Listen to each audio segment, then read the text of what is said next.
త్వరలోనే మన ముందుకైతే ఒక షో అయితే రాబోతుంది. 'మ్యాడ్ ఫర్ ఈచ్ అదర్' అని. ఏదైతే షో 70 రోజులైతే రాబోతుందంట. మరి ఈ షోకైతే హోస్ట్‌గా అయితే శ్రీముఖి అయితే వీక్లీ వస్తారంట. మరి ఈ షోలోకైతే అమర్ తేజు వస్తున్నారా? అలాగే కళ్యాణ్ తనూజ, రీతూ చౌదరి, అలాగే డెమ్మాన్ పవన్ వీళ్ళందరూ వస్తున్నారని ఫ్యాన్స్ అయితే ఎదురు చూస్తున్నారు. కళ్యాణ్ తనూజ కోసమైతే 'బీబీ జోడీలోకి' రావాలని ఫ్యాన్స్ ఎంతకన్నా వెయిట్ చేశారు. కానీ రాలేదు. మరి ఈ 'మ్యాడ్ ఫర్ ఈచ్ అదర్‌లోకి' వస్తున్నారంటే ఇక్కడికి కూడా రావట్లేదండి. ఇది రియల్ జోడీలకు మధ్య జరిగేదంట. ఇందులోకైతే హరిత హరీష్ వాళ్ళ వైఫ్‌తో అయితే రాబోతున్నారు. అలాగే నటరాజ్ మాస్టరు వాళ్ళ వైఫ్ కూడా రాబోతున్నారు. ఇంకా అంజలి పవన్ కూడా రాబోతున్నారండి. 'బిగ్ బాస్' సీజన్ 7లో వచ్చిన వాసంతి కృష్ణన్ కూడా ఈ షోకైతే వారి హస్బెండ్ పవన్‌తో అయితే రాబోతుంది. వాళ్ళు వెబ్ సిరీస్‌తో ఫేమస్ అయినారండి. వాళ్ళైతే సిద్ధు, సోనియా కూడా ఈ షోకైతే రాబోతున్నారు.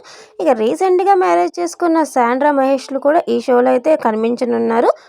ఇంకా ఎప్పటికప్పుడు సోషల్ మీడియాలో యాక్టివ్‌గా ఉండే ప్రియాంక జోను, శివకుమార్ కూడా ఈ షోలో అయితే మనల్ని అయితే ఎంటర్‌టైన్ చేయబోతున్నారు.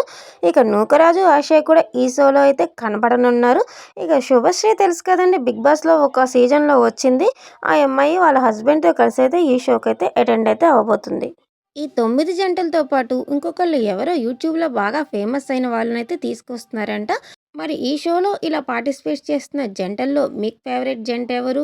అలాగే మీరు ఈ జంట వస్తే బావుంటుంది, ఈ షో అదిరిపోతుంది అనుకున్న జంట ఎవరో కూడా కామెంట్ చేయండి.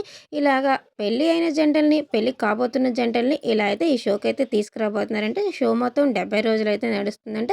మరి ఈ షో 'బిగ్ బాస్'లా అలరిస్తుందో లేదో హరిత హరీష్, నటరాజ్ మాస్టర్ కాంబినేషన్ ఎలా ఉంటుందో మీకేమనిపిస్తుందో కామెంట్ చేసేయండి.